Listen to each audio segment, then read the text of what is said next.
setting the tone for an abundant day starts with your morning routine. How you wake up and how you start the day will either move you forward, keep you in the same place, or in worst case scenarios, push you back.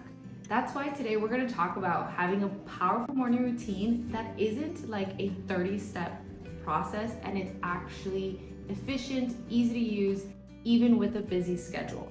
Because that's the biggest thing I hear all the time is I don't have time for a morning routine. I understand that. I work for a company and I run my own business. So doing both of these things means I need to be very efficient with my time. And this is the best morning routine that I have found to work for me, even with my busy schedule. So if you're ready to become magnetic, have the abundant life you want, manifest incredible things, and honestly just feel really good, this video is for you. Let's talk about why you might be dreading the mornings or mindlessly scrolling in the morning or just rushing to work. A lot of the times when we are in that phase in life or when we're doing that is because we really aren't in the most aligned life, or we aren't living the most aligned life, or we feel very stressed and we haven't communicated it, or we're just in this avoidant pattern. Also, it could possibly be that you just don't know any better. Understanding why you behave the way you do is going to be the first thing we need to do before we can actually implement change and before we can actually implement a morning routine. Because I can give you the most efficient morning routine that's going to change your life. But if you don't know why you're not doing it already, it's going to be hard for you to move into this space and this new version of you. Asking yourself, why am I currently not doing a morning routine? What am I avoiding? Why don't I like my mornings? Why don't I currently commit to myself in the morning and have self-care in the morning? Ask yourself that question, and when you get clear on that, you can move into creating change. Once you understand why you're behaving the way you are or not doing things that you want to do, the next step is anchoring a why. Anchoring why you want to do this morning routine. Why does it feel good? Why are you being called to do this? And if it's because other people are telling me it's good for me, that's an okay reason, but it's not going to be good enough for you to actually implement long-term change. That reason will maybe create a morning routine for a day, maybe two if you're lucky, but not for a lifetime. Because what I want you to understand is this morning routine and any iteration that you create from this is going to be a lifetime, because you're going to want to do it, because you feel really good every time you do it, because the day unfolds more effortlessly when you do these morning routines. For example, the reason why I love doing my morning routine is because I really am able to connect with myself, and I feel really grounded with my vision for my future and my wants, my desires, my values in that morning time. Ask yourself what your why is to making this morning routine happen. Once you got that going, let's start a morning routine practice. The first thing that you need to do when creating a morning routine is having an anchor. So the one thing that you do every morning that will start kicking off that morning routine. For some people right now, the anchor is grabbing your phone, opening Instagram or TikTok, maybe even Facebook, and scrolling. What can be an anchor? Many things. For me, my anchor is actually my alarm. So I usually place my alarm away from me, so I have to go grab it. Once I grab the alarm, I know that it's time for me to start my morning routine.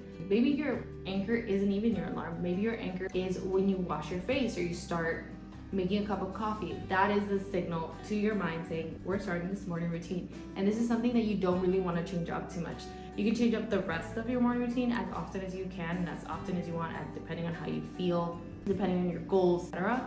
But the anchor, you want to kind of keep the same. What it will do is it'll create a habit in your mind and a habit loop, and this will become routine. Find your anchor. Then once you find your anchor, the next part is spirit. When you connect with your spirit in the morning, you get a lot of clarity and you feel very connected to self. So doing things that help you connect to spirit. For example, I love doing meditation and EFT tapping. Find what that means for you. The next thing I love doing is connecting to body. A lot of times it's movement for some people. For me, sometimes it's movement when I have more extra time. I'll go to the gym or I'll do yoga or do something like that. When my time is a little tighter. It's a little bit harder to do movement in the morning unless I wake up like at 5 in the morning. And that's something currently I'm not aligned with. What I do to connect with my body though is I will have tea. I'll feel the sun on my face. I will stretch my body. That feels really good in the morning. Maybe I'll go on a light walk and wellness to my affirmation. So there are different ways that you can include body without the traditional sense of it that a lot of people talk about. Another thing that you want to incorporate is your time constrictions. Maybe you have to pay attention to the times your kids wake up. Maybe it's work, actual work clock in time. Maybe it's more of like you're an entrepreneur but you have clients. Paying attention to what your time constraints are and working backwards from there. Like maybe you don't have that much time and that's okay. An hour is solid, 30 minutes is solid. I don't think 10 minutes is solid. You can do it and it happens sometimes, even it happens to me. But I will try to aim for at least a minimum of 30 minutes for my routine because I deserve at least 30 minutes of undivided attention. You know how many people get 30 minutes of my undivided attention a day? And I don't give that to myself? No.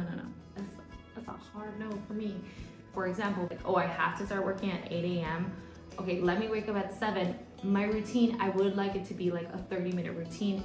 How can I break this up? So what an ideal morning routine would look like is 5-minute meditation, some sunlight in your face, a delicious cup of coffee, you journaling your dreams out, and you're done. And you're done. You did it.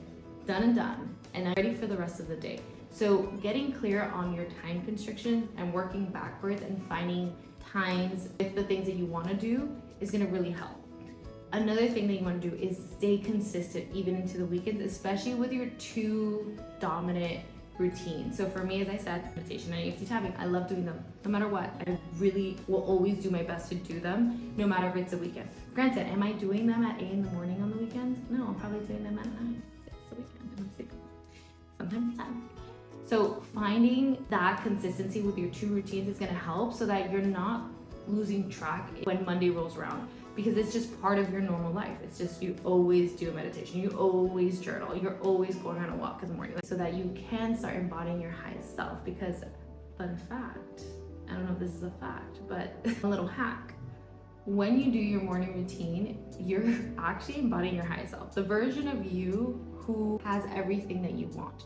So what ends up happening is that you start actually manifesting things into your life. When you create and embody a routine that your highest self is doing, you start bringing in opportunities in your life. You start manifesting a lot quicker. And that's why I also love a good morning routine sesh, because you know that the version of you that has everything you want, she's probably doing some type of morning routine, and she is so used to it at this point that is just her new normal. So for you, when you start doing this, you're like, oh, I'm embodying her, and then manifestations are coming in that are aligned with that version of you that you want and that life that you want. Final point when it comes to morning routine is it's not a punishment. I think a lot of times people feel like it's a punishment, so that's why they don't do it in vacation or they don't do it on the weekends, and it's not a punishment. A morning routine is something that it's so good and it feels so great, especially when you create it for you and you create a morning routine that just lights you up, makes you feel light, makes you feel connected, makes you feel inspired. Like, you're going to want to do that all the time. Even when you're on vacation, you're going to want to do it more on vacation. I actually take longer time on my morning routine on vacation. I do like a 3-hour routine. So that is how you create a morning routine that's efficient. Some homework for you, because here we take action, we dream, we do the damn thing. So some homework for you is going to be write down ideal morning routine. Write down what it would be like if you had no time restrictions, and then add your time restrictions.